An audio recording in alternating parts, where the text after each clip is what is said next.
নমস্কার, সোজা সাপটা সুব্রতয়ে আপনাদের স্বাগত। ইতিহাসে মুঘল সাম্রাজ্যের কাহিনী পড়ার সময় মুঘল সম্রাটদের নামগুলো পরপর মনে রাখতে যখন অসুবিধা হতো, তখন মাস্টারমশাই আমাদের একটা পন্থা শিখিয়েছিল। বলেছিল, একটি লাইন তোরা মনে রাখবি, এই লাইনটা যদি মনে রাখতে পারিস তাহলে দেখবি মুঘল সম্রাটদের নামগুলো পরপর মনে রাখতে কোনো অসুবিধা হবে না। বলেছিলেন, বাবার হইল জ্বর সারিল ঔষধে। বাবার বলতে বাবর, হইল বলতে হুমায়ুন, জ্বর বলতে জাহাঙ্গীর, সারিল বলতে শাহজাহান, আর ওষুধ বলতে ঔরঙ্গজেবকে বুঝিয়েছেন। হ্যাঁ, সত্যিই দেখেছি তারপরে মোগল সাম্রাজ্যের সেই সম্রাটদের নামগুলো মনে রাখতে আমাদের খুব একটা অসুবিধা হয়নি। দেখুন, মোগল সাম্রাজ্যের প্রতিষ্ঠাতা বাবর, তার নির্দেশে তার সেনাপতি মীর বাকি রামের জন্মভূমিতে সেই রামের মন্দির ভেঙে তৈরি করেছিল বাবরি মসজিদ, বাবরের মসজিদ। এবং পরে মুঘল সাম্রাজ্যের দ্বিতীয় সম্রাট হয়েছিলেন হুমায়ুন। হুমায়ুন প্রায় দু দফায় আফগানিস্তান, পাকিস্তান এবং ভারতের উত্তর অংশ রাজত্ব করেছিলেন। এবং বাবার মতো তিনি রাজত্বপাট সব হারিয়েছিলেন, কিন্তু পারস্য সাম্রাজ্যের বাদশাহের সহযোগিতায় তিনি যা হারিয়েছিলেন তার থেকে বেশি তার রাজত্ব আবার তিনি পেয়ে গেছিলেন। কেন আমি কথাটি বললাম জানেন? কারণ সেই মুঘল সাম্রাজ্য আর এখানে হচ্ছে পিসি সাম্রাজ্য। মুঘল সাম্রাজ্যের সময় বাবরের পুত্র হুমায়ুন বাবার মতো সব রাজত্বপাট হারিয়েও পরবর্তীকালে সেই পারস্যের বাদশাহের সহযোগিতায় যে রাজত্বপাট হারিয়েছিল তার থেকে বেশি রাজত্ব করবার জায়গা পেয়েছিল। ঠিক এখানেও এই পিসির রাজত্বে এই হুমায়ুন একটা সময় সবকিছু হারিয়ে ফেলার পরেও আবার পিসির আঁচলের তলায় এসে তার রাজত্বপাট পুরো ফিরে পেয়েছে। এখন প্রশ্ন হলো, এই কথাগুলো আমি কেন বললাম? তার কারণ হচ্ছে পশ্চিমবঙ্গে বাবরি মসজিদ তৈরি হতে চলেছে। খবরটা দেখুন, পাশে আমি দিলাম। পশ্চিমবঙ্গে বাবরি মসজিদ তৈরি হতে চলেছে, পশ্চিমবঙ্গের মুর্শিদাবাদ জেলায় তৈরি হবে। ঘোষণা করেছে কে? ঘোষণা করেছে ভরতপুরের তৃণমূল কংগ্রেসের বিধায়ক হুমায়ুন কবির। তার কথায়, যে উত্তরপ্রদেশে 18-19% মুসলমান থাকলে সেখানে বাবরি মসজিদ থাকতে পারে, তাহলে সেখানে পশ্চিমবঙ্গে এই মুহূর্তে 35% মুসলমান আছে, আর মুর্শিদাবাদে মুসলমানের সংখ্যা 70%, তাহলে সেখানে বাবরি মসজিদ হবে না কেন? 2026 সালে এই বাবরি মসজিদের কাজ শুরু করবে। তার আগে 2025-এই তিনি ট্রাস্ট তৈরি করবে। মুর্শিদাবাদের সেই বেলডাঙ্গা, যে বেলডাঙ্গায় কিছুদিন আগে কার্তিক পুজোকে কেন্দ্র করে দাঙ্গার পরিস্থিতি তৈরি হয়েছিল, সেই বেলডাঙ্গা আর রেজিনগর, সেই দুটো এলাকাকে মিলে তিনি একটি ট্রাস্ট তৈরি করবেন। এবং ট্রাস্টে কাদেরকে নেবে? সেই জায়গায় যত মাদ্রাসা আছে, সেই মাদ্রাসা যারা পরিচালন করে তাদেরকে নিয়ে একটি ট্রাস্ট তৈরি করবে। এবং যেখানে তারা 6 বিঘা জমি কিনবে, সেই 6 বিঘা জমির উপরে তৈরি হবে বাবরি মসজিদ। তবে একটা সত্য কথা হুমায়ুনের মুখ থেকে বেরিয়ে গেছে, যে এই রাজ্যে 35% মুসলমান আছে, কিন্তু এই রাজ্য সরকার, এই তৃণমূল কংগ্রেসের সবসময় 27%, 28% বলে বলে চালায়। কিন্তু আসলে যে মুসলিমদের সংখ্যা এখানে প্রায় 35% পৌঁছে গেছে, সেটা কিন্তু এখনো পর্যন্ত আনঅফিসিয়ালি রয়েছে, এখনো আনঅফিসিয়ালি রয়েছে।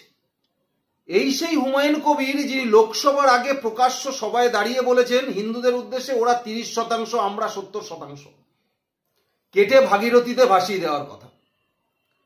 আবার এই হুমায়ুন কবিরই দাঁড়িয়ে বলছেন যে 35% মুসলমান আছে পশ্চিমবঙ্গে, 70% মুর্শিদাবাদে, তাহলে কেন বাবরি মসজিদ হবে না?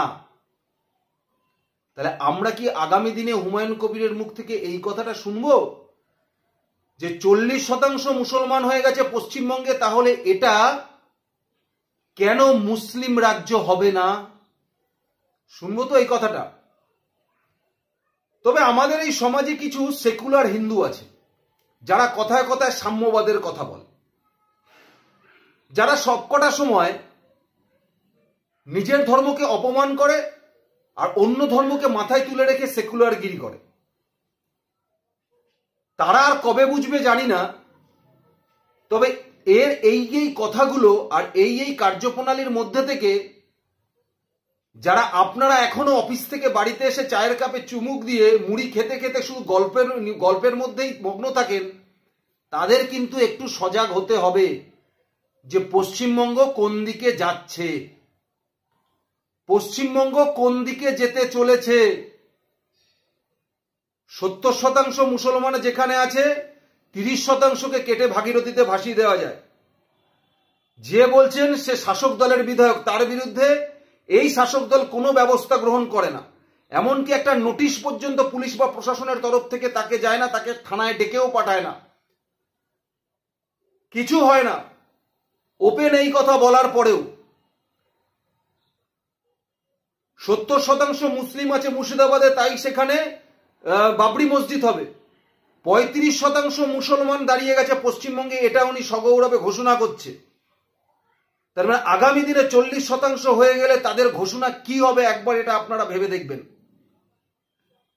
তাই বাংলাদেশের ঘটনা নিয়ে যারা এখনো পর্যন্ত ভারতবর্ষের সংখ্যালঘুদের হয়ে তোষণ করে যাচ্ছেন না, যে পশ্চিমবঙ্গে 35% হয়ে যারা নিজেদের সংখ্যালঘু বলে, তারপরে দাঁড়িয়েও তারা হিন্দুদের 30% কেটে ভাগীরথীতে ভাসিয়ে দেওয়ার কথা বলেও তাদের বিরুদ্ধে কোনো ব্যবস্থা গ্রহণ করা হয় না। আর সেই বাংলাদেশের সংখ্যালঘুতে একজন চিন্ময় মহাপ্রভুর মতো মানুষ, যার মুখ থেকে শুধু গীতার বাণী বেরিয়েছে, তাকে রাষ্ট্রদ্রোহিতার মামলায় গ্রেপ্তার করে দেওয়া হয়।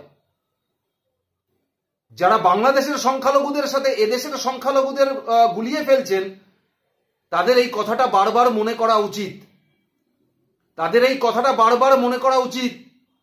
ওদেশের সংখ্যালঘুরা নারীরা ধর্ষিত হয়, ওদেশের সংখ্যালঘুরা মার খায়, আর আমাদের দেশের সংখ্যালঘুরা ট্রেন বাস জ্বালায়, আমাদের দেশের সংখ্যালঘুরা বন্দে ভারতে ঢিল মারে, ইট মারে, পাটকেল মারে। আর সেই সংখ্যালঘুদের তোষণ করে এই শাসক দল তাদের ভোট ব্যাংকে কাজে লাগিয়ে ক্ষমতায় রাখার চেষ্টা করে। প্রত্যেক নিয়ত 27%-এর কথা বলে বলে 35%-এ নিয়ে এসেছে। রোহিঙ্গাদের নিয়ে এসেছে, বাংলাদেশের নিয়ে এসে সেখানে ভোটার কার্ড করে দিয়ে তাদের তৃণমূল কংগ্রেসদের যাতে তারা ভোট দেয়, তৃণমূল কংগ্রেসের ক্ষমতায় থাকে, সেই ব্যবস্থা করে দিচ্ছে বারবার।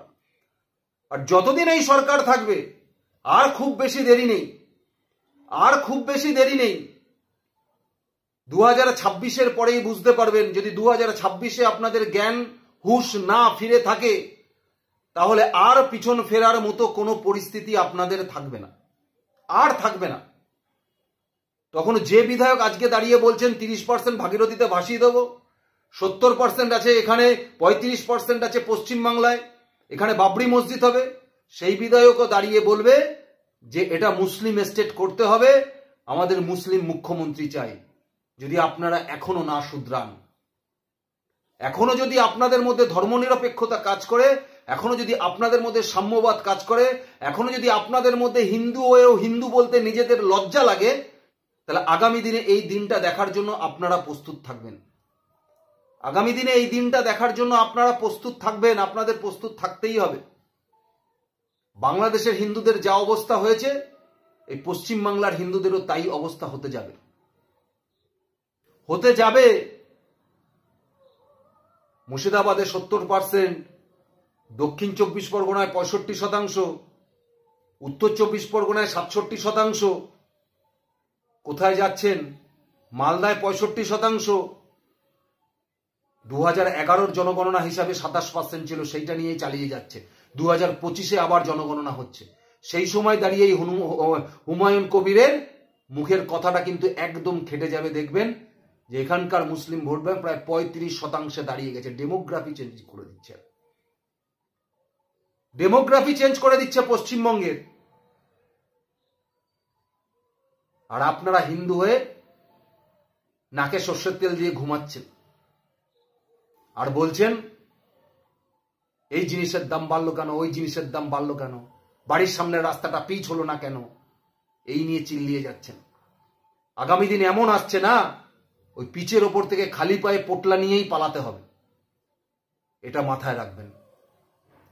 সুতরাং হুমায়ুন কবিরের এই প্রস্তাবের পরে আপনাদের কি মনে হয়? আপনাদের যেটা মনে হয় অবশ্যই আমাকে কমেন্টস বক্সে জানাতে ভুলবেন না। ধন্যবাদ, নমস্কার।